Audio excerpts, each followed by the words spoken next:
Minasan. Welcome back for another round of Warhammer research. The 40k viewer recommended today. MK Starstorm 8822, fan of the show. Recommended I check out for the first time Jordan Sorcery Channel. This will be the first time I'm checking that. Jordan Sorcery, he has a lot of interesting videos, but this particular video that I'm checking out here is called "Breaking the Lore: A Warhammer Opinion." So this is a little bit of change of pace here as I try to figure out, as I try to further understand, you know, why it is that the lores tend to get changed, especially the Necron lores. In this current arc of mine, so I could maybe find Matt Ward and figure out why he's the specific target of many fans' dismay and anger. This one, like I said, is opinionated over at Jordan Sorcery, so it's a little bit different. It's not gonna be grounded too much on facts. But maybe might bring up Matt Ward, and if he does, maybe that can help solve the help put a closure to this whole thing with the Necrons, and then I could be able to do one more Necron research and move on to the next group. Yeah. I know it seems like an obsession, but it's like people have made a big deal about this. And especially regarding Matt Ward, and I'm really very interested, so I don't make my mistakes with my own writings. You know what I'm saying? So I don't accidentally make mistakes with my own writing, to try and understand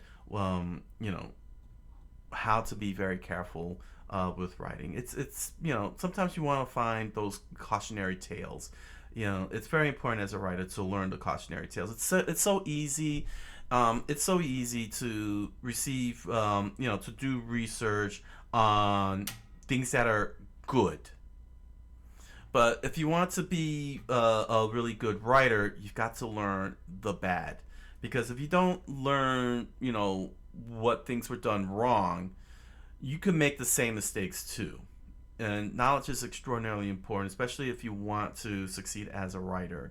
You can't just, research or follow the people who did a good job. You gotta follow. You gotta also pay attention to people who did a bad job and make sure you don't fall into the same traps that they do. So that way you can be the best writer you can be. I'm not saying you gotta get away from it perfectly or be the perfect writer, but the point is to try to minimize it. Keep it to a minimum. It'll happen no matter what. It's going to always happen. You can find yourself accidentally writing yourself into a corner. It can happen, but you want that to be accidental, not purposeful. And that's the point of the research: how to be careful not to do it on a purposeful level, and how to come out of it if it's accidental. That's the key. That's the key to writing. You know what I'm saying? Because you can't, because again, you're never going to have the perfect novel. You're never going to have the perfect story. You're not going to have the perfect script, the perfect comic. Nothing's going to be perfect. But you want to minimize those things. And that's the whole point of trying to figure out, find out about the Necrons, this retcon, Matt Ward, and so on. Because it's not about trying to avoid it altogether. It's about what I can strategize and do if I should find myself accidentally going into it, and not make the mistake of purposefully going into the mistakes. You wanna do that best. So Jordan Sorcery, links are down in the description below. Breaking the Lore, Warhammer Opinion. So I'm very curious to hear his thoughts and opinions about the lore of Warhammer. So get your notes ready for my post research thoughts. This is a call to action. Comment, like, subscribe, follow, hit the notification button, and let us begin the research. Hello. I've recently seen a number of comments on various platforms that have talked about Warhammer and the evolutions and developments of it in a way that I just can't quite get my head around. There are phrases that regularly come up, things like disrespecting the lore, or breaking immersion, or almost like they've sold out the game to modern trends and new audiences, or that somehow changes can dilute the lore and affect it in a negative way. I wanted to take a moment just to make this video as a sort of unstructured response to that slight uptick in comments that I've seen in various places. There's not loads of these comments, but there are more of them, and they are more consistent in their language than I probably expect to see or would like to see. And I think that that was worth having a quick conversation about. So that is what this video is. It's just me responding for a few minutes to those persistent claims that purport to be facts about how this stuff works, but that I completely reject. And not just because of my opinion, but because of objective fact. I'm Jordan, this is Jordan Sorcery, and today I'm talking about how pretty much everything is always breaking the law.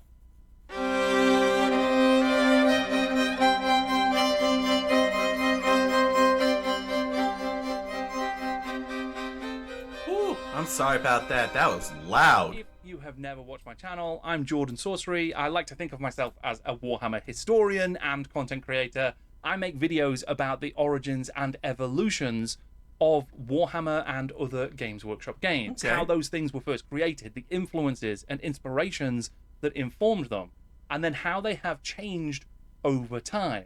How different editions have introduced new things, have removed other things, and how these games that we love have come to be what they are today. So what are these claims that I keep seeing on different platforms and in response to different videos? Now, I will stress, this is not always, this is not everywhere, but it is more frequent than I am comfortable with, and the language that is used is so consistent. It's exactly the same phrases all the time, and they are spouted in such a way that gives them the weight of fact, and I just don't believe they're facts. They are opinions, and opinions that I believe are drawing the wrong kind of conclusions from these games that we love and the history of them.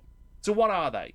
Essentially, there are 4 claims that come up all the time. One is that changes or new products have somehow disrespected the lore that has come before, that they have diluted the setting in some way, that they have broken the immersion or broken the lore, or that they have chased some particular trend, some new audience, and that is quintessentially selling out and moving away from the core audience and trying to sell more product to new people whilst forsaking the fans who have always been there. So let's start with that first one, disrespecting the lore. Now, I think that this is such an odd way of thinking about things, because you're placing a value judgment onto a change that has happened within a shared universe that exists literally because many writers and many artists and many designers have added and changed things for literally years. The Warhammer worlds that exist today, they have all evolved and changed from where they first started. The earliest editions of the game didn't feature most of what we would recognize today in Warhammer Fantasy or in 40k. They have enormously shifted and changed. The focus has been dragged to brand new areas, to new factions. Things have been forgotten, removed, conflicted, or otherwise reworked to create what we love right now. And that is because every single person who has been paid to work on these products has brought their own artistry, their own creative force. They have developed those worlds into something new by adding to what has come before. And sometimes that's literally a change. Sometimes they are taking something that happened previously and saying, no, it didn't. It happened in this way, or it didn't happen at all. That we have seen loads of examples of this. Take, for instance, in Warhammer Fantasy, the Storm of Chaos that brought the Warhammer world to the brink of collapse at the end of 6th edition.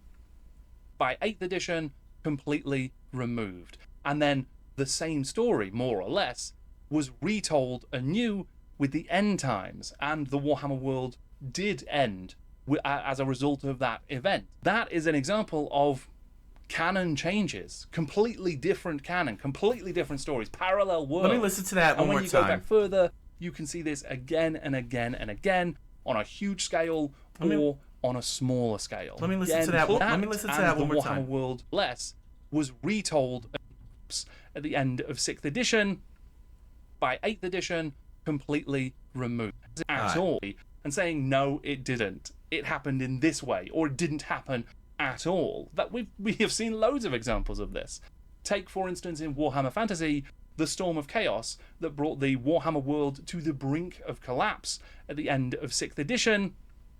By 8th edition, completely removed. And then the same story, more or less, was retold anew with the end times, and the Warhammer world did end as a result of that event. That is an example of canon changes, completely different canon, completely different stories, parallel worlds. And when you go back further, you can see this again and again and again on a huge scale or on a smaller scale. It's not about respecting or disrespecting the lore and the worlds. It's what these people are being paid to do. They are being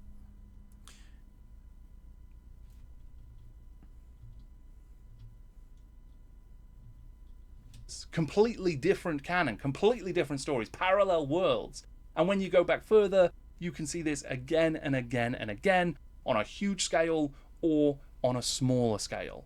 It's not about respecting or disrespecting the lore and the worlds. It's what these people are being paid to do. They are being paid to explore these settings and to tell new stories in them.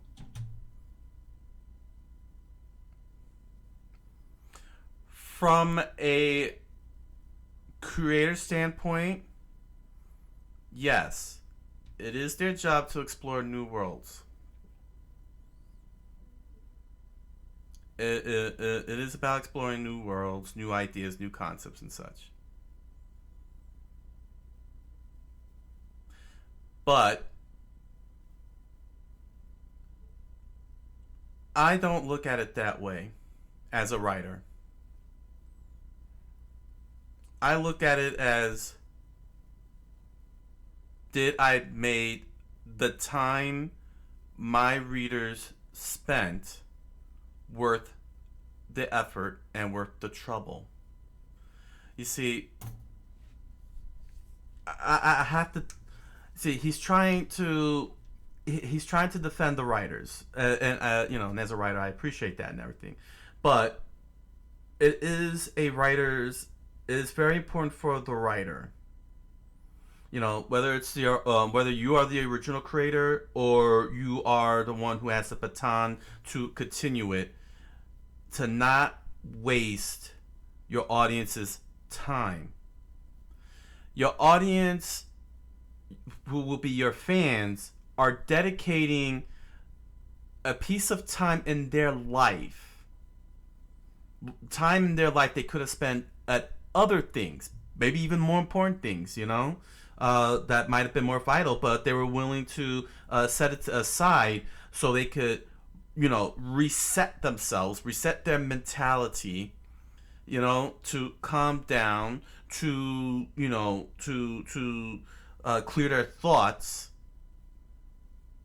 before they engage their real world problems. And they want not just only their money that they're spending not be wasted, but their time not be wasted. So when you start retconning and throwing away the things that they invested in, the money they invested in, the time in their life they invested in, they will feel like they wasted the time of their life and the money that they could have spent elsewhere. It's the waste part that angers the audience, that angers the fans, the viewers, you know, the people we're supposed to entertain and make happy for a brief moment in their lives before they have to return to reality and confront the trials and tribulations that they are confronting or have been confronted with. To casually dismiss their anger, because because the writer or the creator is having their feelings hurt.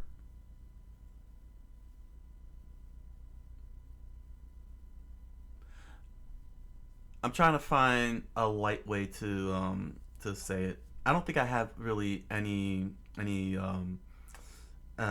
softer way of saying it. If you're a writer and a creator and your feelings are hurt because the people you asked to spend their time of their lives and their money on your product, you sit there and say that my feelings are hurt. I'm hurt that you're calling me a salad because I made a mistake or and such like that. You're the selfish one. You're selfish. You're a selfish writer. You're a selfish creator. All right. We're entertainers.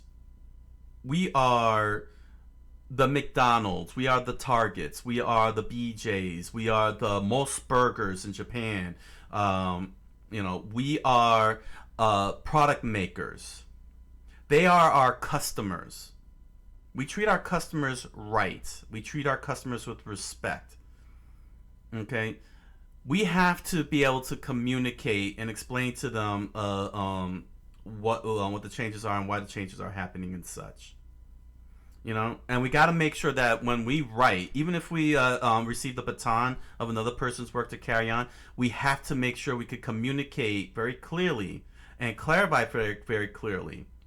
To sit there and say, I don't have to justify to you, saying while they're being upset that the time and money they spent is going to waste. They feel is going to waste. You can sit there and say, well, that's very selfish of them. Well, no, it's not. Because they're not obligated.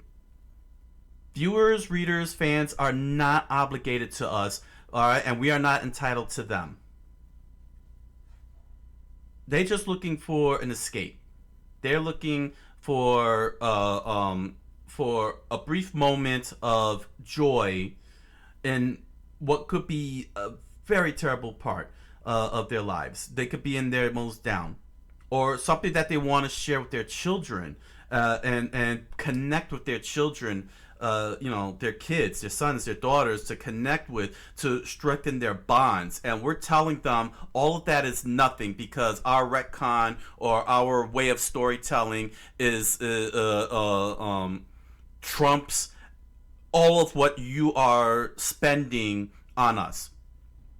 We're not entitled to their money. We're not entitled to their fandom. We're not entitled to their viewership. We have to earn it. We have to earn it. And if we're screwing something up and the fans are getting upset about it, then we got to communicate. We either communicate in a very diplomatic and professional manner and letting them know, listen, this is the direction we're going. Trust us, we're going to make this as fun as possible. It's going to be really fun. You're going to like it. If they still don't like it and they walk away, there's nothing we could do about it. There is nothing we, the writers, the creators, can do about it. They're going to walk away, and that's okay. We're not entitled to them. We're not entitled to them. If you want to engage, which I highly do not recommend doing, but if you're going to feel the need to engage, the question you should ask first and foremost is the lore. Okay? Find out what lore it is that they're talking about. You should ask them about the lore that they're speaking of. Make sure that they can tell you clearly, where it's at. Saying where the source of their problem is at. But I highly recommend you not engage. Don't engage the fans. Do not. Creators, writers, but anybody who gets past the baton, don't engage them. All right, don't engage them. Okay, but if you feel like you're gonna need to engage them, or let's say if you're doing a convention, that's one thing. But I'm talking about like going on Twitter. Going on social media. Don't engage them there. Let them come to you at a convention. If they come to you at a convention or a or a sponsored meetup, and they bring up the lore, be professional. Don't dismiss them. Don't put them down, and just explain to them what you were trying to go, where you were trying to go at. You know what I'm saying? If they're not satisfied with the answer, there's nothing you could do about it. You lose a customer. That's it. The end. Move on. If they understand and they get what you're coming from, and then they want to buy what you bought, hey, you won. You know. Or if they say, I'm just gonna skip your run of the story, and I'll just wait for the next person's run. Well, that's fine too. The point I'm trying to make is, don't get offended by these criticisms, these call outs. Don't engage it.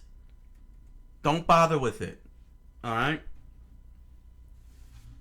If you got to explain the direction you're trying to go, just explain it in a professional manner and conclude it with, it's going to be fun.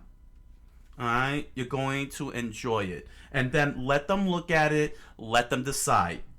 Don't decide their opinions. Don't put their opinions in their mouths. Don't decide for them what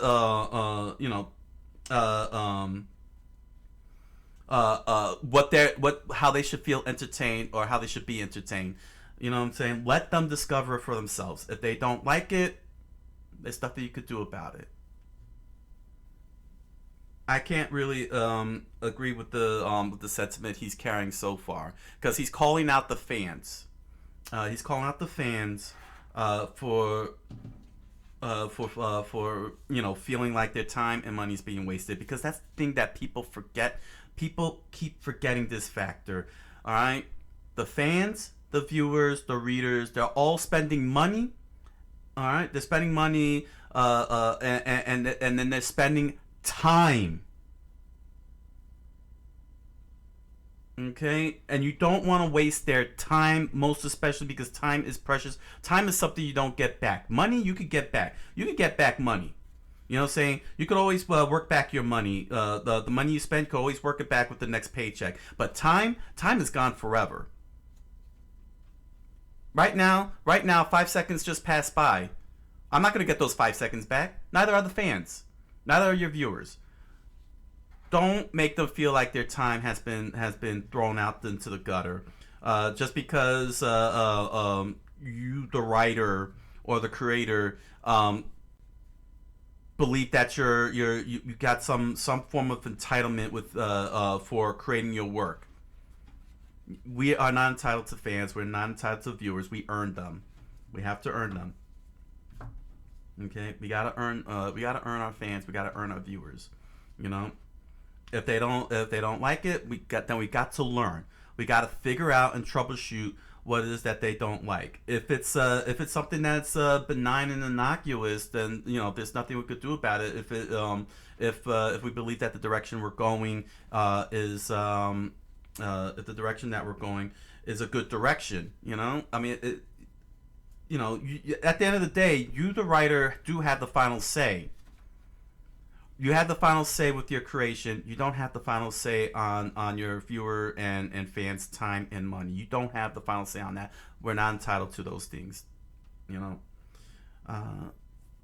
this guy got me. Yeah, he got me. He got my brain running right now.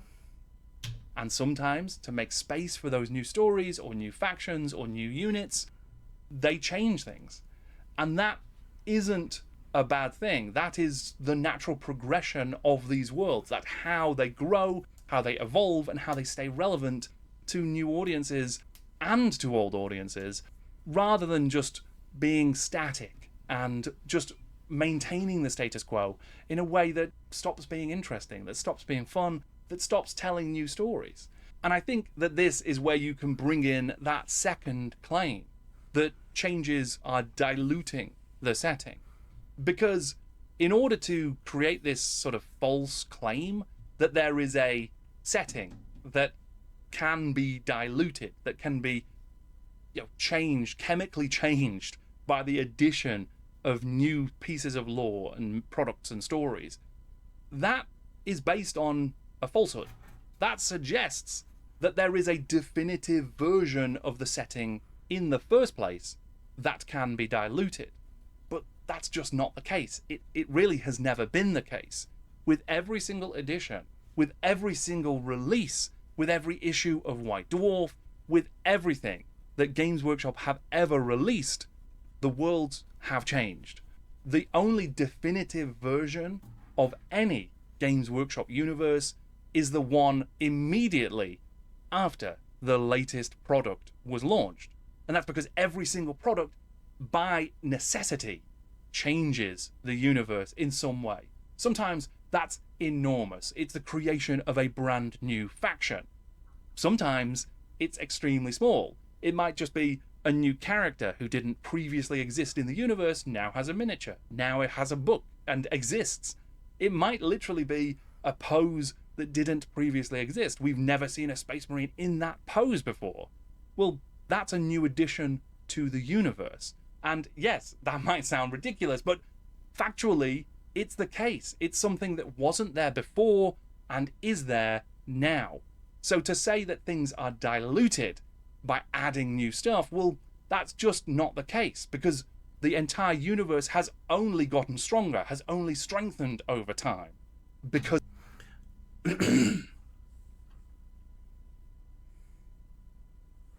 Okay, so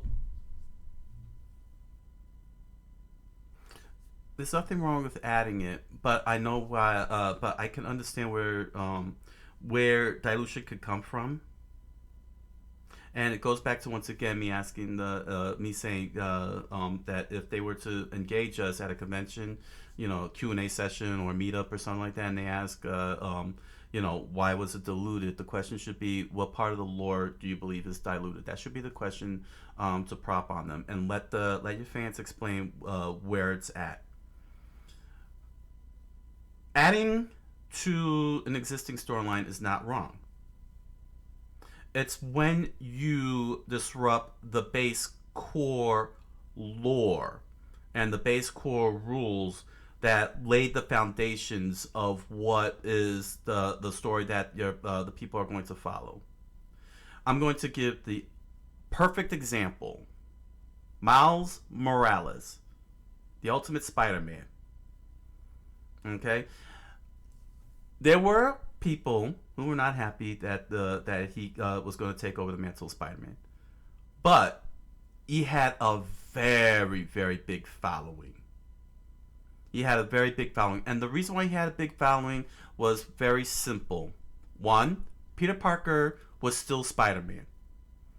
All right, at the time in the Ultimate Universe. At the time of the Ultimate Universe print, Peter Parker in the Ultimate Universe was still there.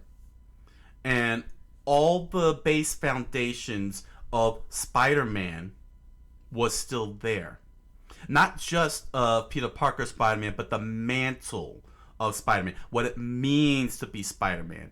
The rules of Spider-Man. With great power comes great responsibility. This was something that Miles Morales learned and was able to connect with Peter Parker, and Peter Parker became a teacher to Miles Morales. That is the addition to the core lore, to the foundations laid out by Stan Lee and Jack Kirby, the creators of Spider-Man. Ultimate Spider-Man, believe it or not, is an addition, an extension. He's a side story to the original mainline Spider-Man, the one that Stan Lee and Jack Kirby started off with in the main universe. I believe it was 616, Marvel 616. Ultimate Spider-Man, they didn't dilute him. He still had the same story, the same base foundation and everything, but they added more to him in the Ultimate Universe to set him apart from the 616 main universe Spider-Man. And what was added to that Ultimate Spider-Man made him, of course, popular. And when Miles Morales was added, he did not replace. That's the key word. Replace. Okay? You can add to what is there, but you don't throw out the base foundations, the base lore, and the base rules that came before it Just because you think you have a better story or a superior story or something, that's ego talking. Nobody really has a superior story. Nobody has the greatest story ever told whatsoever. Okay, even Shakespeare has his flops. Okay, let's put it that way. But you don't throw away and erase the foundations that create the familiarity of the story that the fans would recognize. That is iconography. You know what I'm saying? And I don't mean iconography like a lightsaber in the Millennium Falcon. I'm talking about the iconography of the lore. The lore itself has its iconography. Okay, the lore itself is its own iconography. That's why there's rules, and you got to stay with the rules, and you can still add to it. Look at Superman. When Schuster and Siegel created Superman, okay, Superman at his most base core did three things: run faster than a speeding bullet, jumped over a building in a single bound, and was stronger than a locomotive.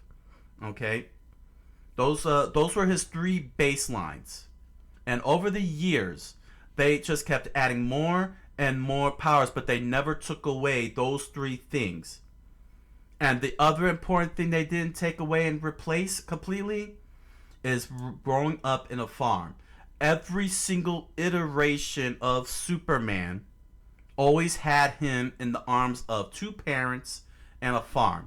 Even when they did other types of Elseworlds where he would be like Soviet. What if he was raised in the Soviet Union? He had a mother and a father. What if he was raised by Mexican immigrants? He had a mother and a father. When he was they did the Elseworlds where he would be the Batman. He had Martha and Thomas Wayne were the ones who survived. Bruce Wayne, unfortunately, was the one who died, and then Clark Kent was the one who lands on their steps. He had a mother and a father. Clark Kent was never depicted as orphaned in any way, shape, or form. He always had an upbringing, and that was the core tenet of his lore. They didn't throw it out. In his mainline story. Because they think it would add to it. You're not really adding, you're subtracting. And you can't really add by subtraction. And this is what Jordan is trying to... if I'm understanding what he's saying here, he's saying it's okay to add by subtraction in stories. You can't really do that. And then he points out parallel worlds. Okay, well, people don't want parallel worlds. What, multiverses and such like that. People may not want to follow that. It's very rare that you get a parallel world, like say the Ultimate Universe in Marvel, to be successful. And it was also a reason why DC did Crisis on Infinite Earths, because they had too many parallel worlds, and they were trying to undo all that by merging them all together. And to this day, they keep creating Crisis events, which all goes back to Crisis on Infinite Earths. I said Earths. Earths. Wow, we still got a long way to go on this one, but you can't, as a writer, you can't really just replace an entire storyline, its whole entire core rules and lore, with your own. Not even just because, or not even if you think you're a better writer. Fans know because they dedicate their time and money. Because they love it. It's their hobby. You gotta remember, this is their hobby. This is the one thing they're willing to dedicate their time, money, and lives so they could be entertained and escape from the harsh realities that they're confronting in their personal lives. Trying to get that relief and catharsis, that valve release and the relief of stress. You gotta respect all that. You know, you gotta respect all that. Don't just go throwing out an entire storyline and replace it from scratch with an entire storyline, and then get upset when the fans and the hobbyists call you out on it. You know, those are if you're gonna do that, you're taking a risk. You're taking a risk. You know.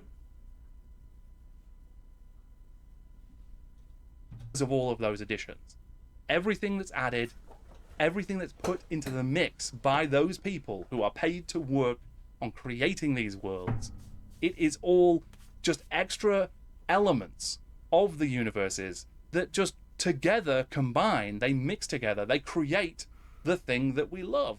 And sure, there might be particular changes, there might be particular releases, there might be particular factions or stories that I or you or the other person down the line don't love as much as we love everything else. We might even not like it. We might hate it. We might think that is not what I want to see in this universe. But that does not mean that it dilutes anything. That does not mean that it's not canon.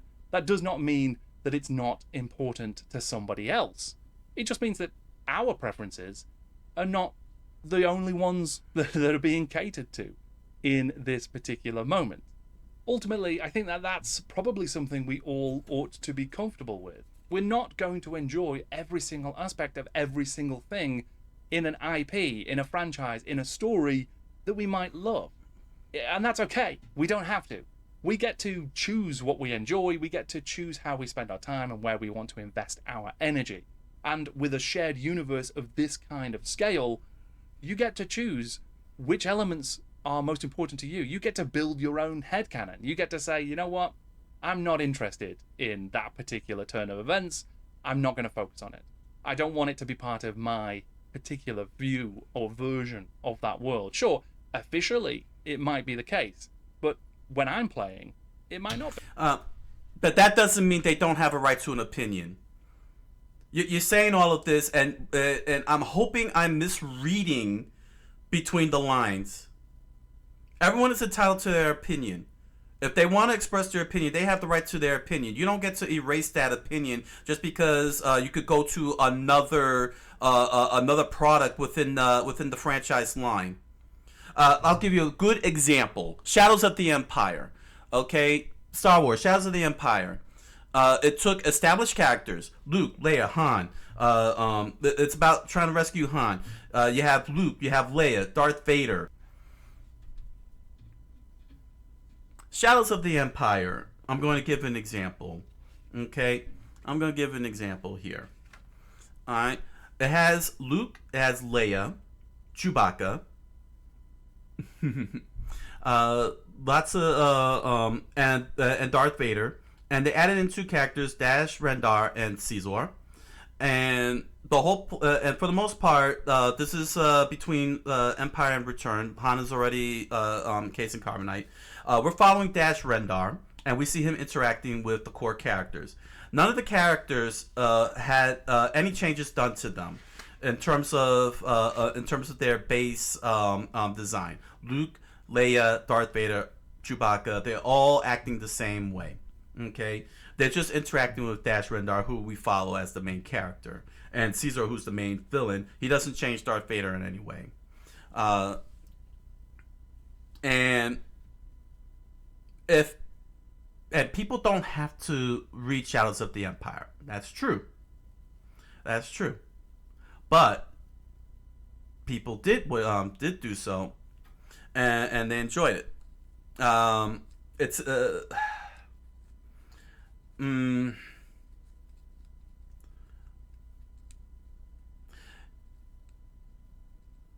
yes, it is a choice. It is a choice. It's true. It is a choice. But to say that if Group A doesn't like Shadows of the Empire, and your response to their opinion is, if you don't like it, go somewhere else, you contributed nothing. You contribute nothing to the conversation. It's going to happen all the time. How many Harry Potter fans really like the Fantastic Beasts? Probably not many. They probably don't even like the any type of additions that are done with it. Sure, they don't have to watch it. Okay, but if they choose to watch it and they formulate an opinion, or if they see something they don't like, you know, nobody should say your opinion is irrelevant. Don't watch it. If you don't like it, don't watch it. Your opinion means nothing. Sure, only my opinion matters. Like, you know, now we just go into ego territory here, because at the end of the day, nobody we're interested in hearing opinions. Okay, we're interested in hearing opinions from time to time. It's true. You know, everybody's got an opinion. We all want to hear opinions. We all want to, contemplate the opinions. But the opinions is coming from, jeez. See, this is why everything he's saying right now has me in a loop, has me thrown into a loop. Because I'm of the belief that everybody has a right to opinion. It could be good opinion, it could be a bad opinion, it could be a nasty opinion, or it could be a flowery opinion. But an opinion is still an opinion. We don't have to accept it, but we don't have the right to dismiss it. We don't have the capability or the authority to tell the person who has an opinion that their opinion don't count, their opinion don't matter. If we don't listen to opinions, we don't get to solutions. We don't get to problem solving. We don't get to the troubleshooting. All right. Now the fans see a problem. We could take their opinions or not. That's our prerogative. But we don't get to. But we don't have the authority or the prerogative to tell them your opinion is irrelevant when you could go somewhere else. That's how you lose customers. That's how you lose business. Okay, if a person says, if you work at McDonald's and a person says, yeah, your McDonald's sucks, you don't say, well, you could go somewhere else. You should be asking, okay, what's wrong with the burgers? What's wrong with the fries? You know, listen. Just listen. You don't have to accept. You don't have to. Let me put it like this. It's take it or leave it. Simple enough. Opinions are take it or leave it. Okay? It's not dismiss or accept. It's well, actually, that is what take it or leave it is. Take it or leave it, and dismiss and accept is the same thing. Is the same thing. No, take it or leave it is different because dismissiveness means that you don't care. Taking or leave it means that you're listening to the opinion. You're putting the opinion in consideration. There you go. So when you say take it or leave it, it's considerations. You know what I'm saying? Consider my opinion, take it or leave it. To say to dismiss or accept is putting importance into the opinion. Well, no, not importance to the opinion. See, I'm trying to find the right words here. Maybe I should get my thesaurus, right? I should get a thesaurus so I could get the correct words, right? You as a professional writer, you don't have to take every opinion that comes to mind. You could take it or leave it, but you don't get to dismiss it and say if you don't like it, leave it. It's easy for Mr. Jordan here to say because he's not the creator, he's not the writer. But for us who are writers and creators, we got to be professional, and we can't tell our customers, our fans, our viewers, potential customers, that their opinions don't matter, that their opinions mean nothing, and that we tell them to go somewhere else. You don't really do that in the business. You're trying to make money. All right. At the end of the day, you're running the business to make money, and you want your customers to be satisfied and be willing to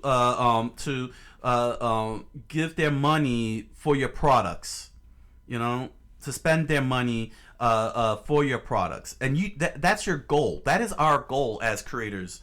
And to tell someone who spots something they don't like, oh, you don't like it, go somewhere else, or go to another product or something, that's insulting.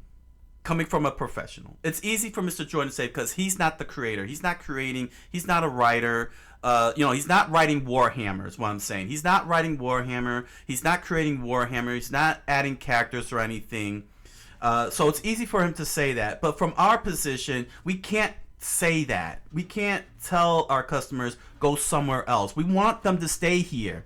We want them to stay with our products. Whether it's Game Workshop wanting to keep their customers in Warhammer, or say Disney wanting to keep the people buying Disney products, Nintendo buying Nintendo products. You can't sit there and say, if you don't like it, leave it. You don't like the Impossible Man, then leave? No, that doesn't work like that. That doesn't work like that. And everybody is always going to have an opinion, whether we like it or not, whether we creators like it or not, we writers like it or not. There's always going to be an opinion. And we could take it or leave it, but we don't get to dismiss it, and we don't have to accept it. We don't have to accept it. Which is both of them very strong terms, but we don't get to dismiss it because we don't like it, and we don't have to and we don't have to accept it just to make them happy. We could take it under advisement. We could take the opinions under advisement. There we go, advisement. That is the key word there. We could keep it under advisement. And what we do with that opinion is entirely up to us. But we don't get to tell our customers that their opinions don't matter. Go look at something else.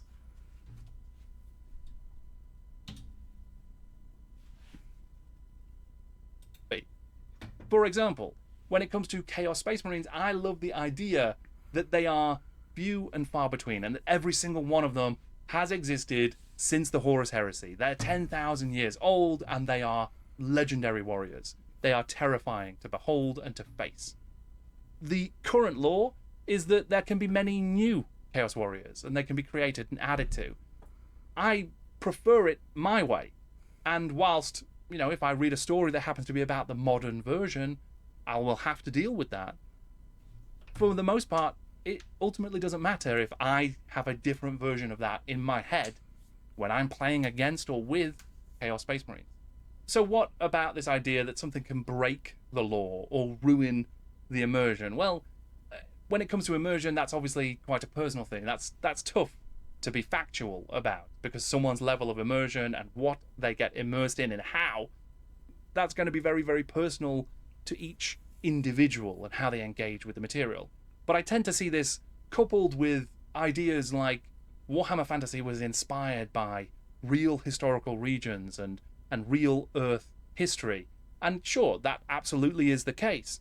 But it's also taking those and completely warping and changing them. It's not set in medieval Europe. The old world is not actually Europe.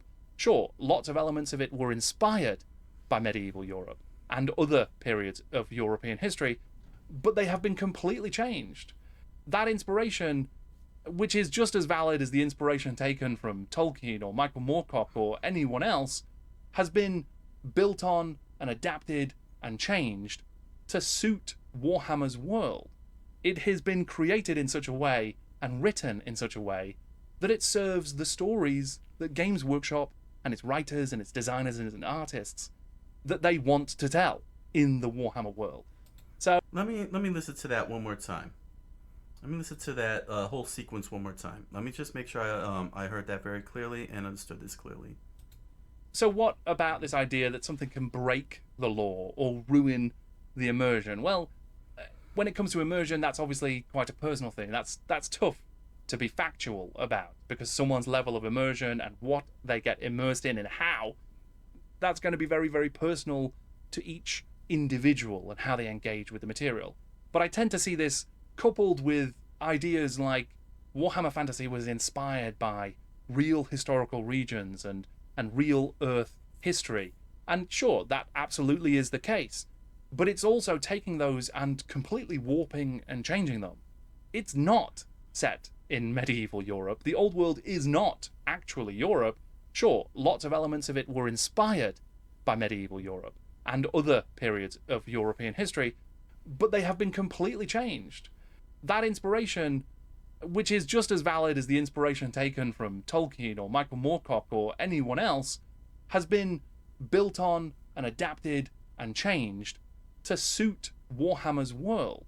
It has been created in such a way and written in such a way that it serves the stories that Games Workshop and its writers and its designers and its artists that they want to tell in the Warhammer world. So when it comes to breaking the law because this didn't exist, how could this thing have existed in European history? Well, no, but it might not matter. And it you know, arguing the merits of whether something is historically accurate when it comes to a fantasy setting, I personally think that that is an utter waste of time. Yes, you think it's an utter waste of time. You think it's an utter waste of time. But people, again, and I have to keep stressing it, are spending money and spending time in what's supposed to be their beloved hobby. And when you have, and when the creator and the writer lays out the foundations that is going to be the norm within the story, whether it's inspiration or a retelling or something original, the people who are spending money expect that product. That's like gosh, that's like taking Barbie and it's like taking Barbie and changing let's see. Barbie has always had different job occupations, but the very core tenet of her design never changed. That's what people from the beginning and now have expect, because that's what they invested in. You know, he doesn't understand. It's the core of the creation that people spent money on and expect to see. That's like buying a Big Mac and you only get one burger patty. That's not a Big Mac. Or you replace the burger patties with, say, crab meat. That's not a Big Mac. You don't replace something like that completely, unless they call it Big Mac crab. You know what I'm saying? Or Big Crab. To call that the actual Big Mac and replace it with crab meat and say that's a Big Mac. Yeah, people are gonna call it out. And you're going to sit there and say, oh, these are changes. That's all part of the lore changes. It happens with all the time. You know what I'm saying? But people want beef, not crab. You know? And when people are buying into Warhammer, they're expecting the beef that was already established and laid out. Now you're replacing the beef with the crab meat. They don't want the crab meat. That's not what they bought.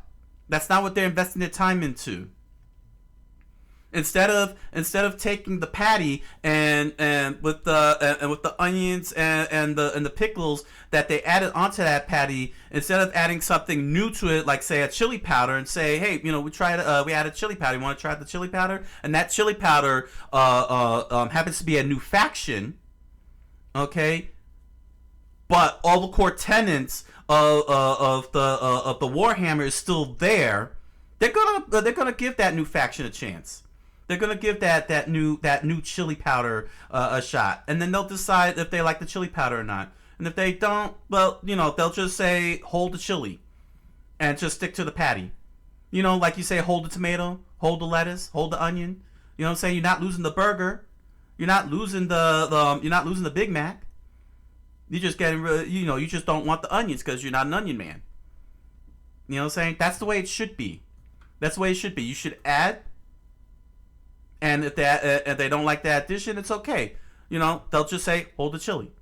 But if you replace the whole patty, that is all the rules, the lore, everything that's established in Warhammer, you get rid of the patty and replace it with crab meat and try to say that's the Big Mac, people are going to notice the crab. They're gonna notice it. They're gonna taste it, and they're gonna say, "What the heck is this?" And then wait, you're gonna say, "Oh, they ruined it. They ruined the Big Mac." So now you're gonna tell them oh, you don't like this new Big Mac? Go somewhere else. A company that does that is doomed to failure because you're chasing away your customers. You're dismissing your customers. You're insulting your customers. You don't do that to your customers. You don't do that to your fans. You don't do that to your viewers. It's again, he's a fan challenging fans. He's a fan challenging fans. Now I had given my perspective as a writer and as a and a creator. I will be talking from a fan point of view because I am a fan. You know what I'm saying? I have a hobby. I have hobbies, and I will address the from that point of view after this research. Now, when it comes to someone's immersion in the world, and sure, I can understand people wanting to have a certain feel. You want it to feel like that period of history. But you need to accept that it's not that period of history. And even if it were, it's a simulation of it. It's not actually that period of history. You're not recreating it. You're building a game based on it. And that, therefore, puts a separation between the fact and the game. The reality will never be completely replicated. But that's not even what the games are trying to do. Warhammer Fantasy is not trying to simulate a period of human history. It is merely saying, I think that's cool. I'm going to explore that through the lens of fantasy. I'm going to add new things. I'm going to explore new things. I'm going to change those things to tell a brand new story in a brand new world. So for it to break the law, especially when, as discussed, that law is ever changing, it is not static. I don't really think that these new changes can break anything. Law is not breakable, it's flexible, and it is eternally changing.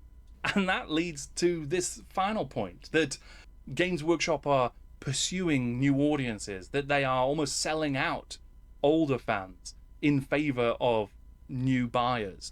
Hold on. You know what? Let me go back to that. Let me go back to this here. Let's go back to this. That's not even what the games are trying to do. Warhammer Fantasy is not trying to simulate a period of human history. It is merely saying, I think that's cool.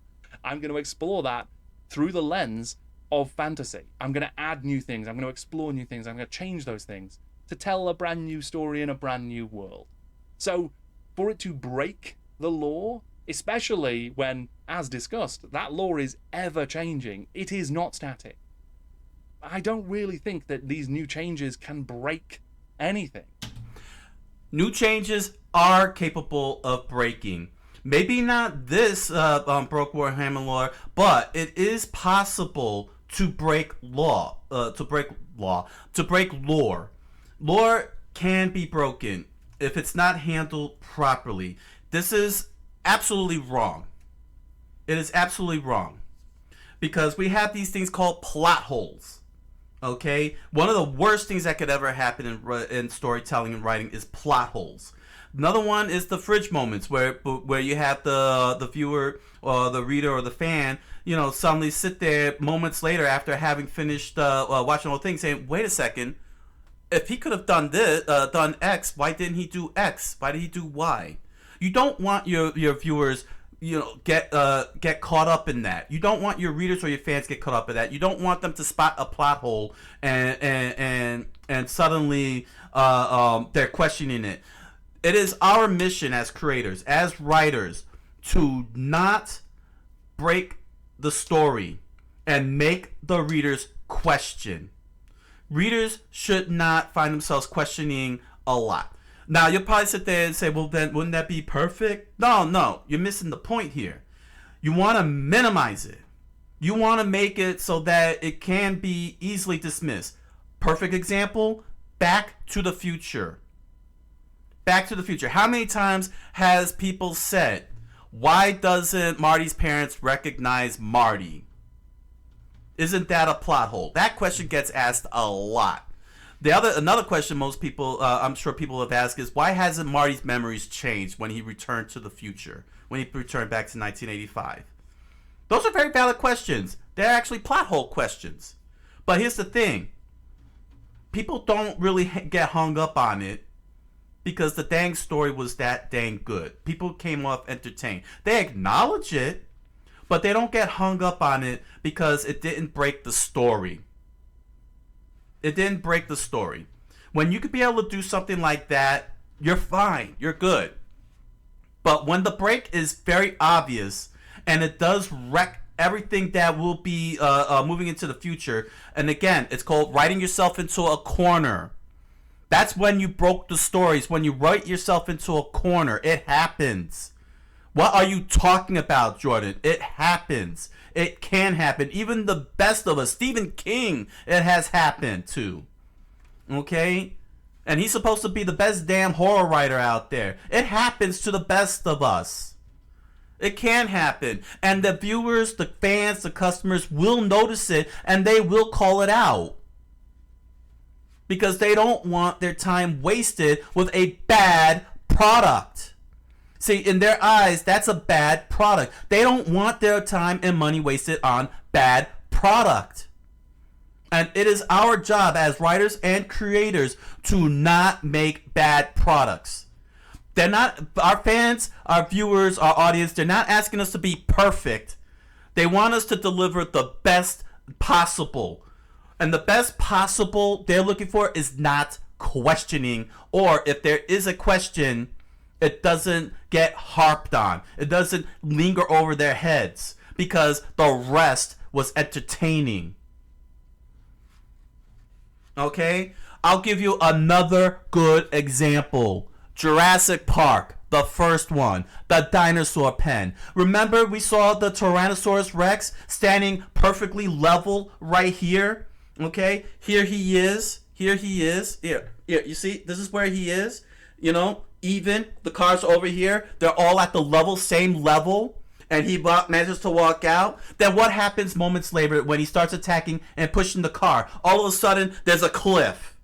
How did that Tyrannosaurus Rex float? That for all purposes should break the story. But it didn't. People questioned it. But they didn't harp on it. They didn't let the question completely dominate the story. Same with at the end. How did the Tyrannosaurus Rex get into the building without making any noise and attack the raptor? People questioned it. They asked. But they didn't harp on it because it was awesome and it was excellent and it was a good conclusion. Another question people don't ask is how the heck did the Raptors get Samuel L. Jackson's arm inside that tube when it fell down and she pulls it out? How did the Raptors pull that off? You know, but that didn't break anything. You know what I'm saying? Like it is broken. It's a tear. They're all tears, but they're not. But they didn't break the story. Because they were wrapped around good moments, and if you have all these tears in the story, okay, if you have all these tears and you can't cover it with something good around it, or you can't answer that question, and you leave that question hanging on the audience, yeah, you broke it. Yeah. There's a level of break. Maybe it's not broken to the point of it's not entertaining anymore, but there are plenty that do that, you know, where they're broken to the point that it's not entertaining. But it does exist, and it does happen. It happens to all the best writers out there, the best creators out there. It happens. It happens. Even Shakespeare has tears and breaks in his stories. You know? But the key factor is, one, you don't write yourself into a corner where you can't answer the question, and B, you try to cover that question up so that doesn't linger over them. You know, make the moment so awesome that they'll question it, but they'll say, well, you know, this moment is okay. You know, the moment is fine. Lore is not breakable, it's flexible, and it is eternally changing. And that leads to this final point, that Games Workshop are pursuing new audiences. Also, before we continue on, because he said it's flexible. This thing is flexible. I want you to see how flexible this is. You see how it's bending? You see I'm bending the pencil here? It can break. Put enough force into it and it will break. That's lore. Put enough force in that bend and that flexibility and you will break it. Okay? Here. If you try to do the paper analogy, say, well, you can't break paper. Well, guess what paper can do? You could bend it, and then all of a sudden it can fold and crease. All right. Flexibility, is not flexibility doesn't mean that that you are free of potential breaks. How you say? Flexibility doesn't mean it's unbreakable. There we go. Flexibility does not mean it's unbreakable. Flexibility can break if enough force is put into it, which means that if you put in enough plot holes, plot contrivances, bad characterizations, you put enough of that, put enough questions into a player's head, into a person's head, players, audience, whoever it is that is paying and spending money and spending time on, you put enough of those flexibilities on there, it will break. It'll break the person. And that person is going to throw their arms up and walk away. And you lose a customer. That they are almost selling out older fans in favor of new buyers, new consumers. And as a result of that, they're chasing certain trends, whether they are political or ideological or social or cultural, whatever they might be. That's something new that's happening, that is changing the game, and that's a negative thing. That is the opinion that is positioned as fact. Well, okay, maybe there's a kernel of truth to this, because Games Workshop are always pursuing new markets, they're always pursuing new consumers, that they are a business, and Warhammer is a product. But I think what's forgotten when this comes up is that that has always been the case. Warhammer was created as a way to sell more miniatures. D&D players bought miniatures, but they didn't buy very many of them. So Games Workshop, Citadel Miniatures under Brian Ansell, decided to create a rule set that would encourage them to buy as many as possible so they could fight large-scale battles. That got very popular, so Warhammer Fantasy continued to grow and evolve. From that, the Warhammer world then evolved, and then 40k, and so on. All of that is in pursuit of sales, in pursuit of new customers who want to buy new miniatures. Now, Games Workshop themselves, they talk about how they are a miniatures company, and all of the additional stuff, the stories, the animations, the video games, all of that is in service of selling miniatures, because that's what the company is about. Now, sometimes you see that there is a reductive argument on the other side of things that says, well, because it's just created to sell miniatures, because those stories and animations and video games only exist to sell miniatures, that makes them worth less. And I don't think that's the case. I think they are art in their own right. But from a business perspective, that's how Games Workshop see it right now. Regardless of that fact, all of this world, all of these miniatures, all of it is a product. It is all being packaged and sold to buyers. They want us in the hobby. They want us to be part of this world, part of this community. They want us to get joy from it. So what's your problem with the fans expressing their opinions and criticisms when Games Workshop flubs or flexibly bends their product? What's your problem with the fans? What's your problem with their opinions? You know, because like I said, we're making products. And yeah, we are going to, you know, when we make products, we create make products, we're going to expand out to other audiences and other demographics within where necessary. And what are you upset with the fans about? They're just expressing opinions. Because then we'll spend some more money on it, and that's just, you know, very natural when it comes to businesses and how they operate. and how consumers engage with it. That's all fine, that's all pretty standard fare. But because of that, there can surely be no logical argument that says, in pursuit of new customers, they are selling out old customers, because they're always trying to sell to everybody. Now, whether or not you want to say they're chasing a specific trend because there's more money available from a certain demographic, that might be the case. But that has always been the case. What people again are forgetting is that they were a target market at some point in history, when they were targeted by Games Workshop and they became a consumer of Warhammer. At the beginning. How many of them who are complaining were there from the very beginning? They didn't replace anybody. In fact, it's a very dumb logic to think, from your side and from their side, that they're getting pushed and replaced. This whole push and replace thing. Okay, that's a ridiculous argument. Okay, you got to get new customers in because your current customers are getting older. Many of them are probably leaving the hobby because they have important things to do. Maybe like raising children, or paying bills, or maybe they have they're trying to hold on to an apartment that is hard to and they're on hard times, and they may have to stop the hobby. There's so many factors, and that's just one factor.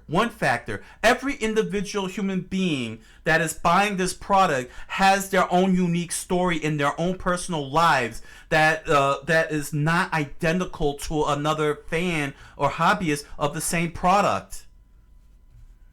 But hobbyist A could be well-to-do in a loft and can afford and may be able to and afford all the things, while hobby person B might not be able to afford all of it. Like, he might not be able to advance like hobby A could. Like, move on to the next edition. It can happen. It can happen. These things can happen. But the product has to evolve over time. Yes. And some fans may choose to walk from it because they don't like the changes, and that's perfectly fine. It's normal. It's perfectly normal. It's perfectly normal. Nintendo. Look no further than Nintendo.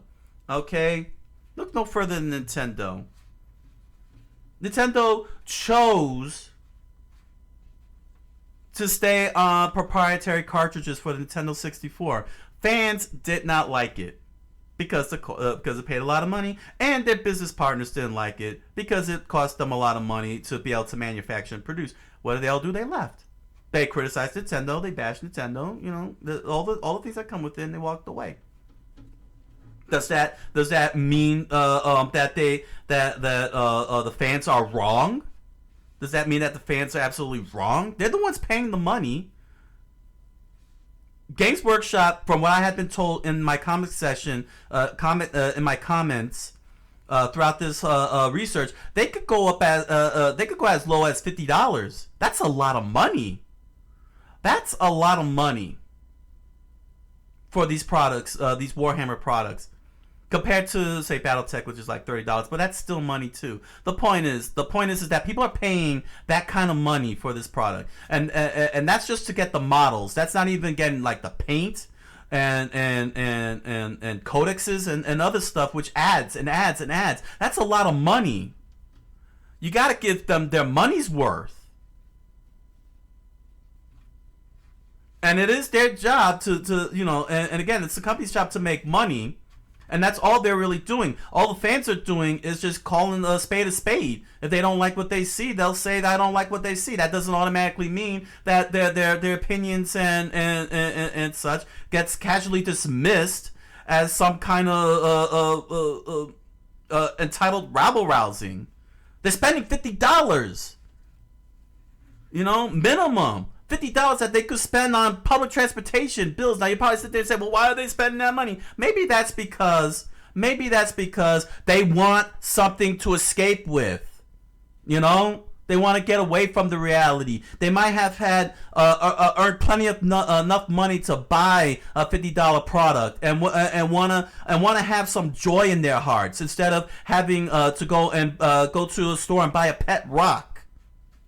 You gotta respect these people, man. As customers. You don't have to accept their opinions, but don't go acting like their opinions is somehow rabble-rousing. It's our job as companies, as creators, to deliver the best products. If we're not delivering the best products, then we got to step up our game and deliver the best products for what we're asking them to fork their money for. If we're telling them to pay $50 for our products, we better give them $50 worth of their products. And if they start complaining that the $50 product they have has broken lore, they have every right to be mad because that was $50 they could have spent somewhere else. And we don't get to tell them, tough luck. Your opinion don't matter. We don't have the luxury as creators, okay? Or companies. We don't have that luxury. You may have the luxury, Mr. Jordan, but we don't have the luxury to say that to their faces. That's how we lose business. That's how we lose money. That's how our companies fold.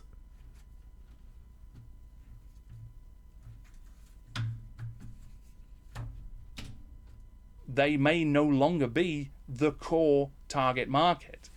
That's absolutely fine. And I think that it would be great if folks could accept that that's all okay. Just because we're not being catered to with every product release, with every change, with every story, does not mean that we're no longer part of the community, that we're no longer engaged with a particular game or product or universe, that we're no longer important to the company who produce it. What the hell are you talking about?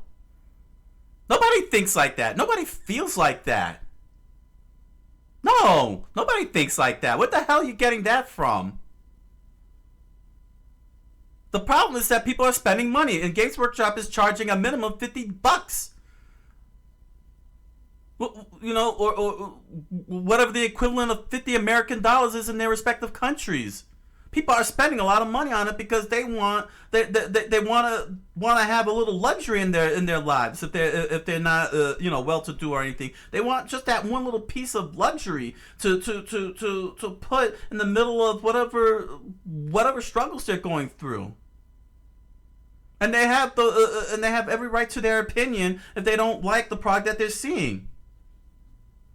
McDonald's doesn't sit there and say, "Oh my god." No, a person who's a fan of McDonald's doesn't say that when a Big Mac changes its beef patty to a crab patty, that they're suddenly cast off into the wind and considered no longer valuable or important. All right, nobody feels like that. Nobody does. And you're not even giving an example. And you're not even giving an example. You're not even giving an example of who said it, where it's being said from, or anything. You're projecting. You're projecting. We are as important as we have ever been, as part of that world's fans, and that's great. But that doesn't give us total ownership of it. And when things are catering to other people, and they might be changes that we're not that interested in, that's where we need to, I guess, interrogate our own feelings about it. We might not like change. We might look at something that's happening in a universe that we love and say, okay, I'm not as keen on that. That's fine. To have a preference is absolutely fine. But to then try and turn that preference or that dislike for change into a fact, and to say that basically, because I don't like that change, it is diluting the law, it is breaking the law, it is ruining immersion, it is disrespecting the law, to say those things as if they are facts because we don't like a certain change, that is just wrong. I just can't agree with it.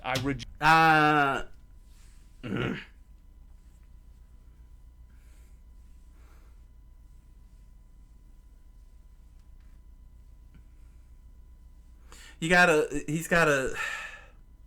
I like to know where he's getting that from. That they're saying it's a fact.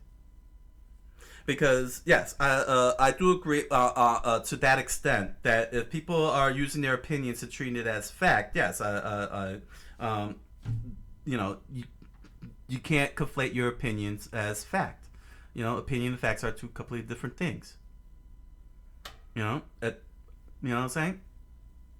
But he's not. But he's going at it with a very broad stroke. You know, he's throwing it in a blanket manner. Who is it that's saying this? Who is saying this?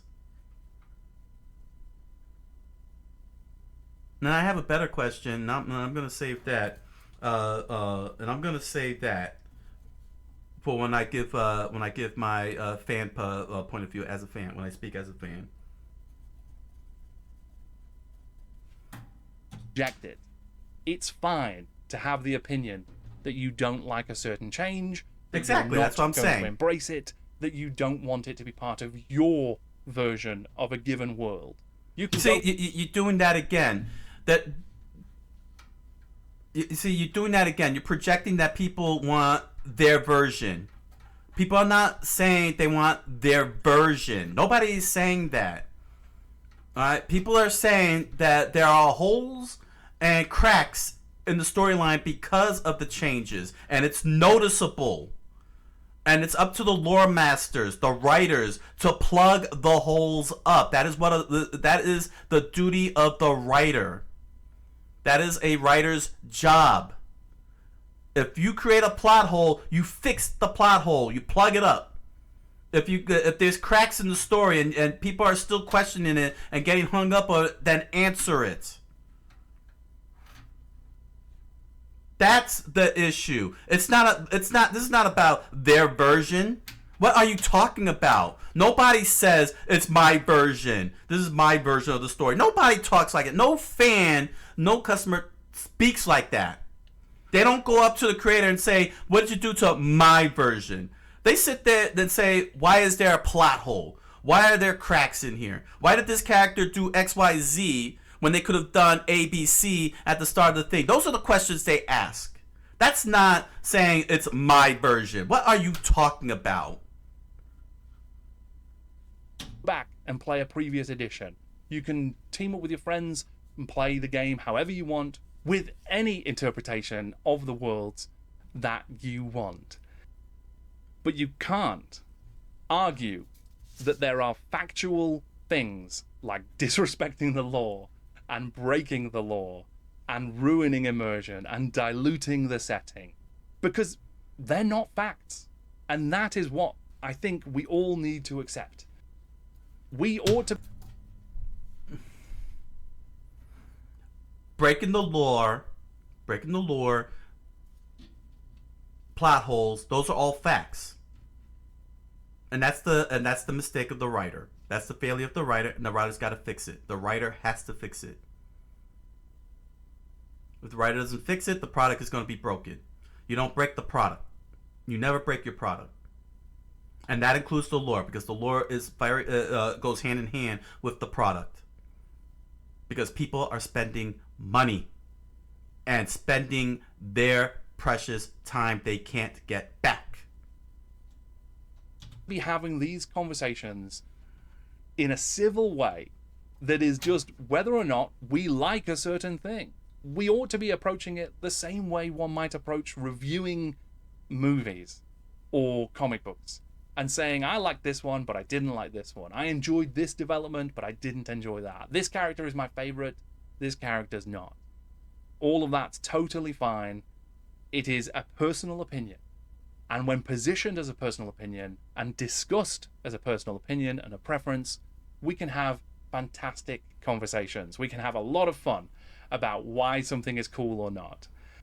When it becomes this false, factual conversation that presents these things as if they are facts, that's when we get into difficult, tense, fraught conversations that don't really help anybody. They only fracture communities and worsen the dialogue around these games that we all love. Sure, someone might want to protect their interpretation of a world, but you do that for yourself. You don't get to put that onto everybody else. You don't get to put that onto Games Workshop. You don't get to say, yes, they can put that on Games Workshop. Maybe not to a fellow hobbyist, but yes, they can put that to Games Workshop, because Games Workshop is saying $50 for 5 figurines plus $10 for paint and $13 for a codex. That's a lot of money. That's a lot of money. You don't break the product and tell them tough luck. You pointing out these plot holes after spending $73 means nothing. You don't get to say. Games Workshop does not have the luxury to say that. Nobody has, no creator, no company has the luxury to say tough. You spent $70 on our products, and you think and you feel it's broken. Tough. When you break a product, it's a fact, and that includes the lore, plot holes, and leaving people lingering questions that they can't let go. Makes the product broken. Just as much as broken as a model piece they spent $50 on snapping in half upon opening the package. My version of the Warhammer world, and again, nobody's saying my version, because it's not. That is how I feel about it. And I think that if we took on board some of that stuff, if we talked more about opinions and feelings and preferences, and we had a respectful conversation about those, accepting that it's not factual, it is personal, it is opinion, then we might be able to have a more constructive discussion. And obviously, when these things spill out into tension and when things get ratcheted up and then the language gets very incendiary, that's unacceptable. Yes, we're on the internet. People are anonymous. People are willing to say things that they would not, I hope, would not say in real life. But we shouldn't be saying them online either, I don't think. Ultimately, you might why say not? none of this. No, why not? Why not? The internet online is an open space. An open space for thoughts and opinions. Facts, sharing of facts and knowledge. Why not? This stuff matters. This is all trivial toy soldiers. But it does matter. It matters to me. I'm sure it matters to many of you.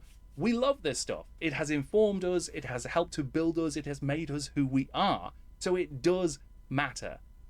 But that doesn't give us the right to exclude other folks and to put... Who's excluding who? What are you talking about? Our opinion first, and to claim our preferences are fact that ought to be respected by everybody, because that's not how it works, and that's not how it should work.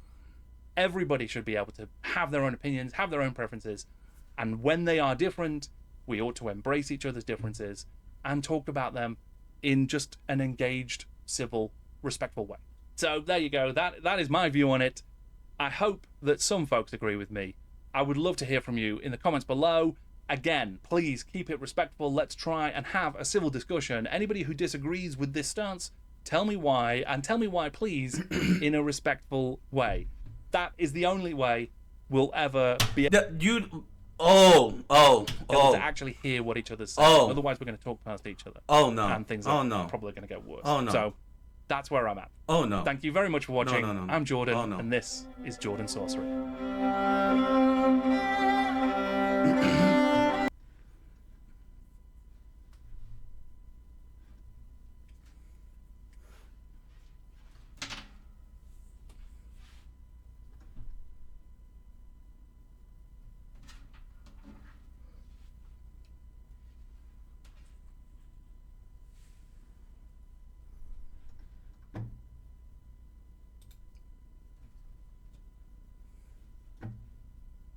Other's differences and talk about them in just an engaged...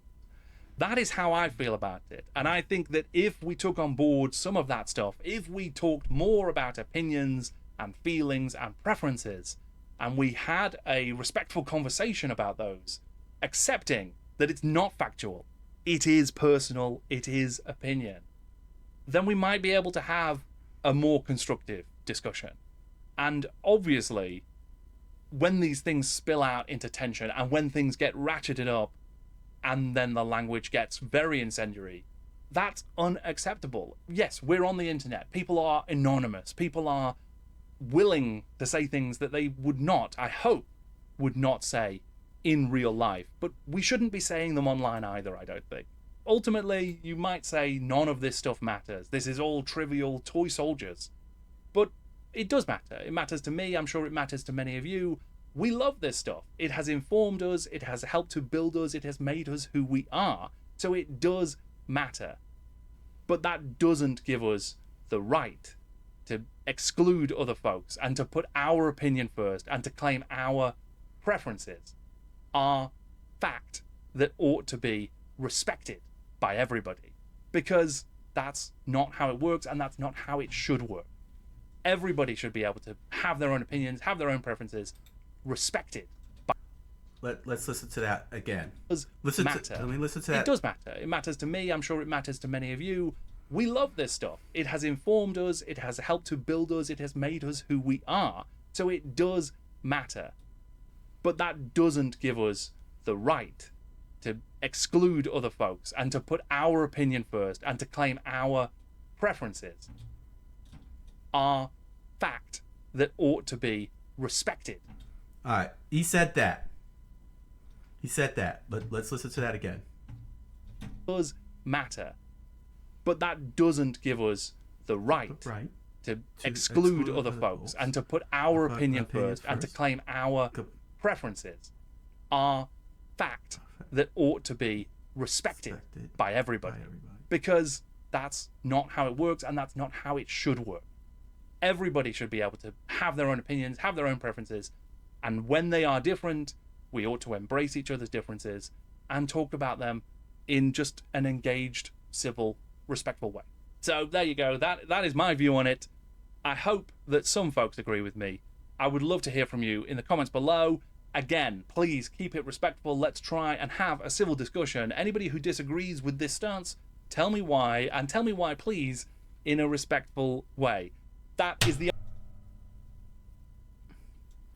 Please tell me in a respectful way. That doesn't made us who we are. So it does matter. But that doesn't give us the right to exclude other folks and to put our opinion first and to claim our preferences are fact that ought to be respected by everybody. Because that's not how it works and that's not how it should work. All right. So they shouldn't tell. So they shouldn't say anything. Let me hear that one more time. Matter, but that doesn't give us the right to exclude other folks and to put our opinion first and to claim our preferences are fact that ought to be respected by everybody. Now, well, let's try and have a civil discussion. Anybody who disagrees with this stance, tell me why, and tell me why, please, in a respectful way. That is the only way we'll ever have a civil discussion. Anybody who disagrees with this stance, tell me why, and tell me why, please, in a respectful way. That is the only... Keep it respectful. Let's try and have a civil discussion. Anybody who disagrees with this stance, tell me why, and tell me why, please, in a respectful way. That is the only way we'll ever be able to actually hear what each other's saying. Otherwise, we're going to talk past each other.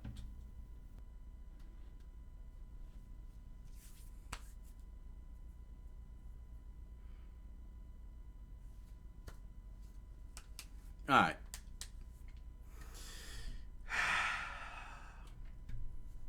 I paused a lot throughout this research and gave my perspective as a creator, businessman, one who is selling products to the people, one who cares about fans here on my YouTube channel, as well as over on my Twitch and Kick channels, and eventually, soon enough, my Nico Nico channel.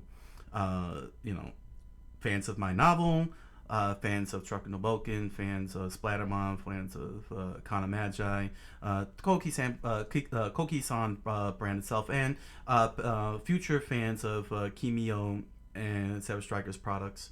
You know, I share my thoughts from that point of view. Now I'm going to share my thoughts as one who is a fan of products, fan of Nintendo, fan of anime, hobbyist, collection of video games and anime, with a good collection of this stuff here.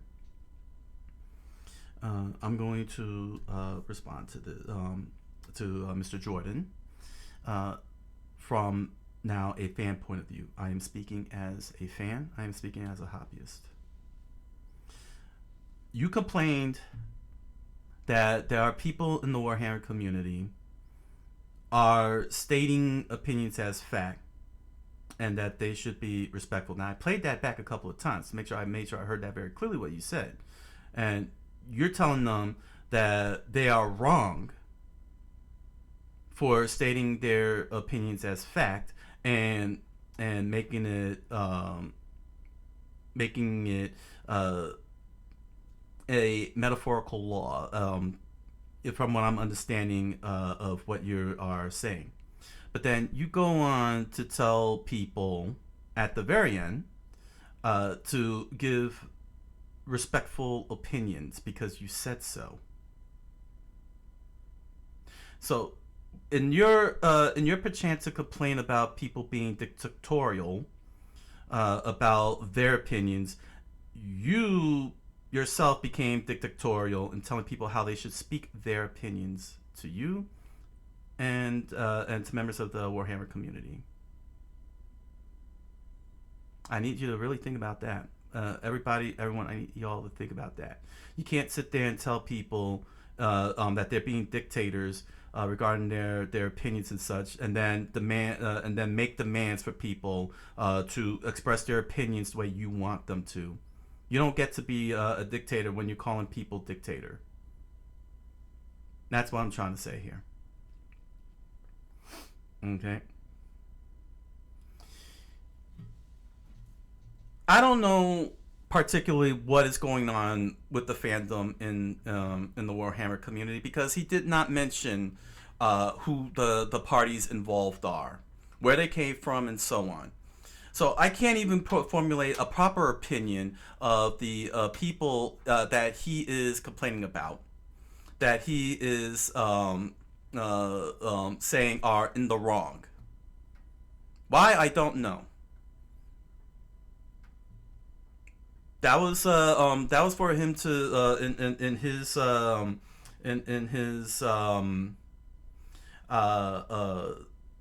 opinionated video to put forth, to present the evidence. To present the evidence, because this comes off more accusatory. I would have liked to have seen that, honestly, but instead,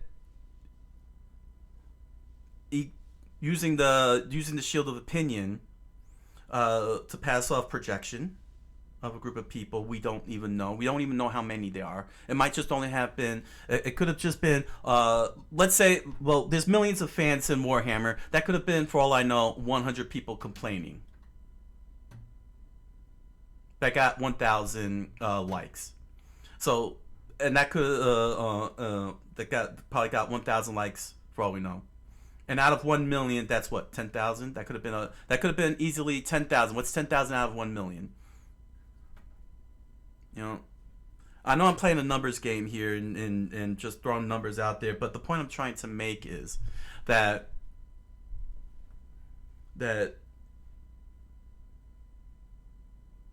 you can't blanket a whole group of people because of a few.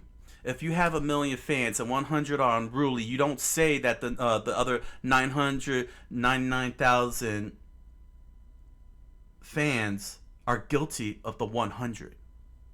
In fact, the 100 should be dismissed very easily ignored as a fan. I do it. I have to ask, you know, I do have to ask, why do you even care? Why do you care about this fringe group? This mysterious group that you say is crying about broken lore and pushing people out and such like that, you know. It's probably for all I know, since you never provided the evidence. Okay, the burden of proof does fall on you, Mr. Jordan, since you're the one that's making these assertions, if not accusations. The burden of proof is on you to provide us with this proof that such a thing is happening. And I don't doubt that it's not happening, but I don't believe it's happening the way that you're projecting it to be. That is happening. You make it sound like there is such a majority, like a 51% and higher majority, doing this. Now, I've seen, being a fan and a hobbyist, I have seen many community rooms, and I can tell you, the numbers are not big. They're never big. It's all the fringe is always small. They're always small. They may scream the loudest. But they're small. If 90% of Warhammer fans are okay with all the changes, let's say for the Necrons, for example, if 90% are fine with the changes, let's say 1 million fans, and 90% of them are fine with the changes, that's 900,000 people who are okay with it. 100,000 people are not okay with it. Why do we care? I think 900,000 would be far more important than 100,000. What can the 100,000 do other than continue with their opinions of why they don't like it? They'll go in their little pocket corner amongst themselves and do their thing. The 900,000 do not need to engage them. This did not need to be engaged either, quite honestly. Speaking as a fan and a hobbyist, there was no need to engage this whole thing. They're not a threat. People are still buying this product. They're still buying this game. And most of those rabble-rousers that you're complaining about will most likely walk away and never return again. So why? Why do you care? And why should we care? Those of us who watched your video and listened to you, why should we care? If we love the product that we're enjoying, that's all that matters. Who cares what they think? Why do you care? Why are you sweating it? Why are you worried about it? You know what you want in Warhammer, and if you're satisfied with what you got in Warhammer, then why do you care? Why do you care? And why do you want us to care? You know? Why do you want people to care? In all hobbies, not just only Warhammer, but all hobbies, Battletech, anime, video games. Why should we care about a rabble-rousing minority who ultimately will probably walk away from the product if they because they're not happy and may never return? Why should we, the fans, the hobbyists, your fellow fans, your fellow hobbyists, care? Who cares what their opinions is? They're saying things. Who cares? Who cares? You know? And again, I'm speaking from as a fan of the hobby. You know, fan of the hobby. You know what I'm saying? Look. I read light novels. That's part of my hobby. Okay? I play tabletop games. That's part of my hobby. And speaking as a hobbyist, why should I care? Why do you want me to care about the opinions of a small few who will most likely walk away? Who probably wouldn't even care what I think, let alone you. Why do you want us to care? Especially since you're not even providing, through burden of proof, your guilty parties involved. Your guilty parties involved. You are as guilty as they regarding stating things as fact. You are stating things as fact too. When you say you are an opinion, you're sitting there saying that lore is flexible as a fact. No, that is an opinion. The fact is that flexibility can break if you put enough stress in it. And if you put in enough plot holes, plot contrivances, mischaracterizations, heel turns, or some unexpected ass pull, you know, like having 10 episodes later. I'll give you a good example from Old Country Bumpkin to Master Swordsman. Episode 12, the last episode, after all the episodes, all of a sudden Commander Kageta comes out and says that Rose, who our main protagonist Barrow fought, is the stepbrother. Out of nowhere, like it was never established. It wasn't established. It wasn't addressed. It wasn't alluded to or hinted at or anything. It just came out of nowhere. That's bad writing. That's bad writing. And people have the right to call out bad writing when it is blatantly obvious and factually obvious. This isn't some opinion. That's not an opinion on the. That's not an opinion at all, and nor is it anywhere near of an opinion saying I don't like this, I don't love this. If something is broken and people see it, they will call it out. If you replace a Big Mac with crab meat, the beef patties of a Big Mac with crab meat, and say that's a Big Mac, people will call it out. That's not an opinion. That is a fact. And it is a broken product because that is not the Big Mac.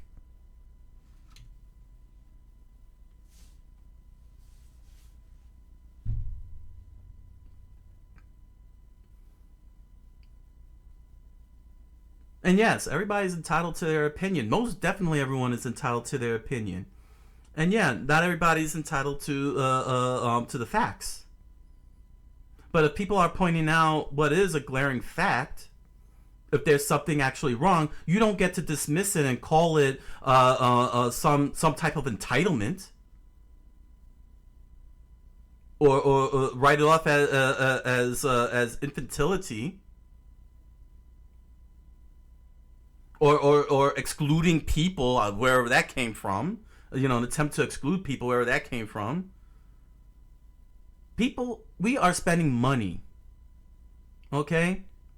Mario Kart World, $80. I 100% understand the complaints of the people that Mario Kart World was being sold for $80 American dollars. I 100% understand it.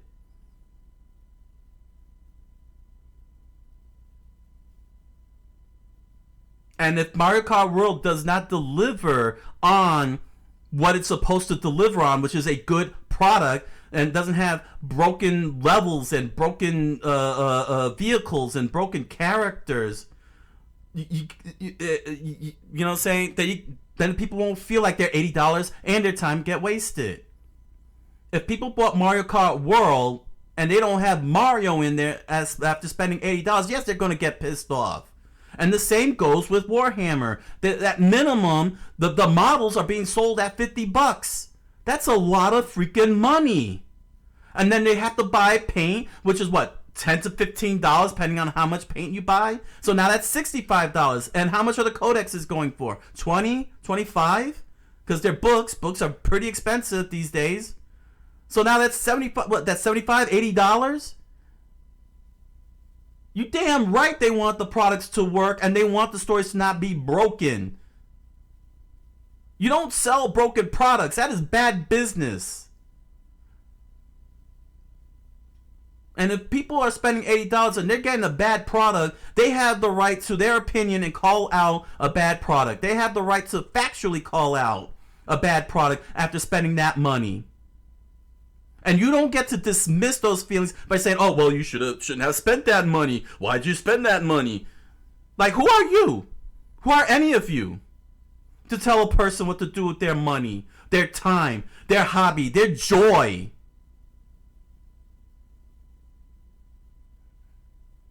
People want to be happy.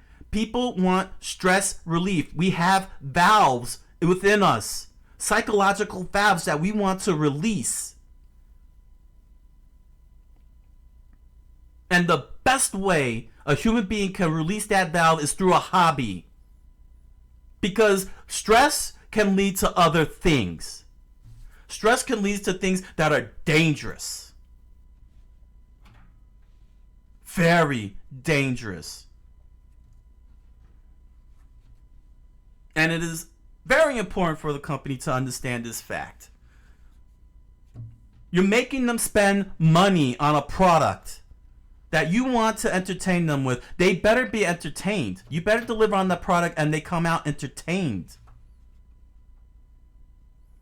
Because if they feel that entertainment is broken, whether it's through the lore or through the models or through the paint, they're going to get pissed off. And they will say for a fact, I bought this thing and it's broken. I read this story and it's broken. I spent $80 on that. $80 I could have spent on groceries. But I had this one moment of luxury, this one moment in my life of luxury, to be able to have a little luxury to entertain myself and to give myself some catharsis. That's what the people are saying. That's why they buy these things. They're willing to spend the money. They're willing to spend $80 on Mario Kart World, or $600 on a PS5, or nearly $200 on a Blu-ray box set of an anime series, or $20 or $20 to $35 for a novel. People are willing to spend that money if it means that they can have that one moment of joy in their lives and not have to freaking think about being stuck at work 9 to 5 with shitty bosses, or having to sit in a freaking subway being bumped around by people and then told off because the person bumped them.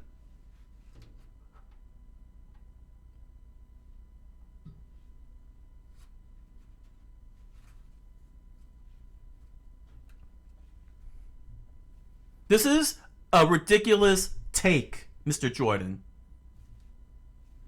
You don't have authority to tell people how they should express their feelings and opinions. And you don't get to say, it's just my opinion, as a shield for what you concluded in your final sentences, a dictatorial edict on how people should engage the conversation. That, sir, you have no right to. You don't get to dictate the rules to society, how it gets to engage conversation.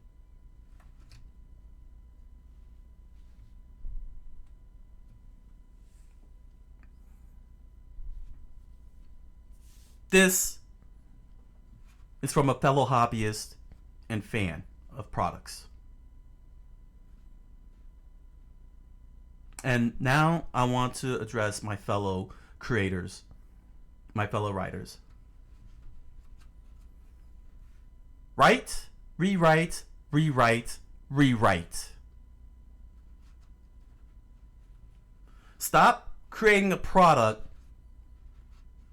without rewriting and heart checking. That is our job. That is part of our job. We don't first draft or second draft the product and then throw it out into the wild and then tell people to spend 50, 60, 20 bucks on it and give them crap products.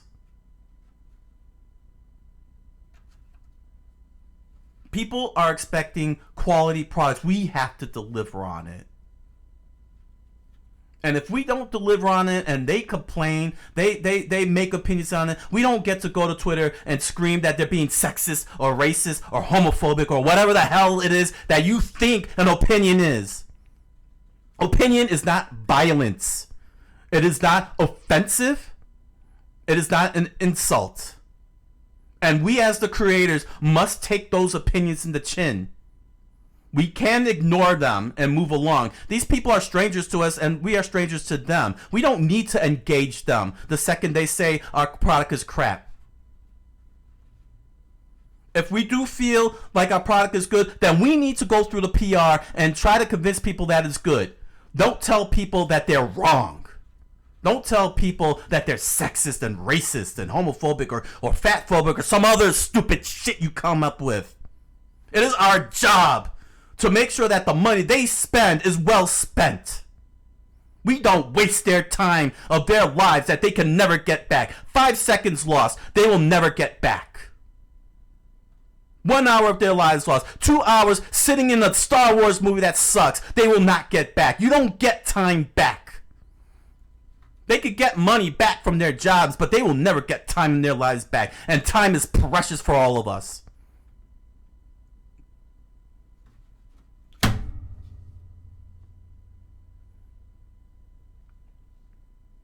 It is our job as creators to deliver the best quality product that we can. And if they don't like it, then we need to look at our products and say, what did we do wrong that they didn't like it? We don't get to say, you're the one that is wrong. Our products are really good. No, that's not how it works. It will never work like that. And should never, ever work like that. They're the ones that's spending the money and using their precious time in their lives for our products. They have no obligation to us. And we must respect it. Yes, there will be shitty customers. Yes, there will be racist and homophobic and sexist customers. So effing what? We don't need to engage them, and we don't have any business engaging the fans in that manner. That's what we have conventions for. That's what we have Q&A sessions for. That's what we have autograph sessions for. That's where we meet them. Not in the internet. Not on Reddit or 4chan or Twitter or social media or YouTube or any of that. And we don't stick our hands in a fan versus fan fight. When fans are fighting each other, we don't stick our necks in there. We don't put our foot in it. We don't throw our hat in the ring. That is not our battle. That is not our arena.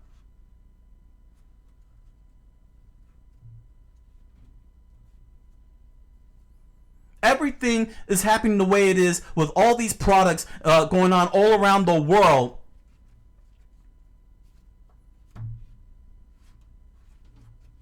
Because people don't seem to freaking understand the separation of company, celebrity, fan, and hobbyist. We have to have that line back in there again. And the only time we should ever cross the lines is in places of convention and autograph sessions. That's the only time we should be engaging the fans. We don't need to go into every damn fan battle at every facet of the internet and put our hats, throw our hats in the ring and put our foot in it. And not every damn opinion is an attack. Not every dang fan statement is an assault.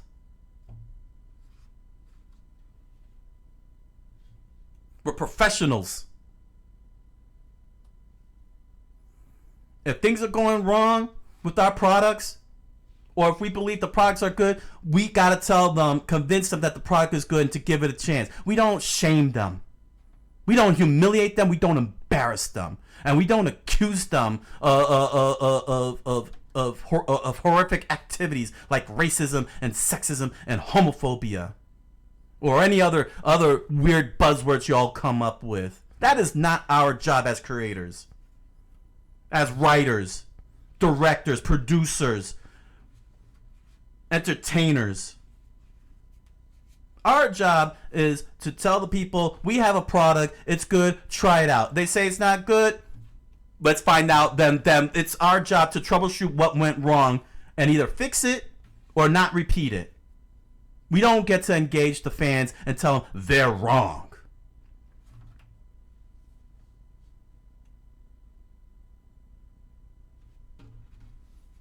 We are professionals. We must act as such in the eyes of our fans. You don't believe me? You don't believe me? Look at Sonic the Hedgehog the movie. The fans complained about the first design of Sonic on that trailer. What did the director do? He didn't scream racism or sexism, homophobia, or some other vitriolic crap. He said, "Oh, I see what you mean. I understand. I asked the studio to give me some more time so I could do the redesign. They granted it. He did it. He showed the new redesign. Fans loved it. Fans rewarded it. And Sonic the Hedgehog ended up with 3 movies. And a 4th one on the way. That is professionalism. That is how we're supposed to conduct ourselves."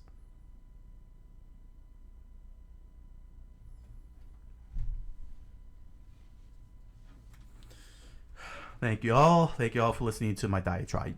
Got caught in another diatribe. It happens. It happens. Head on over to Amazon.com and BarnesandNoble.com and grab yourself a copy of The Impossible Man, a strange fantasy novel written by me. You'll find links to the book down in the description below, along with links to other merch such as pins, stickers, t-shirts, music. Enjoy the products. Thank you for your patronage. And if you happen to have a copy of The Impossible Man and did a lore video on it, thank you very much. I look forward to hearing your thoughts on it. And if you're interested, you can join me in my live multi-stream on Twitch and Kick on the evenings where I do lore research, Japanese cultural studies, gaming, and more. I look forward to hanging out with you. So until the next round of Warhammer research, thank you all for joining me and wish you all a good night. Hey, buenas noches, and oyasumi nasai.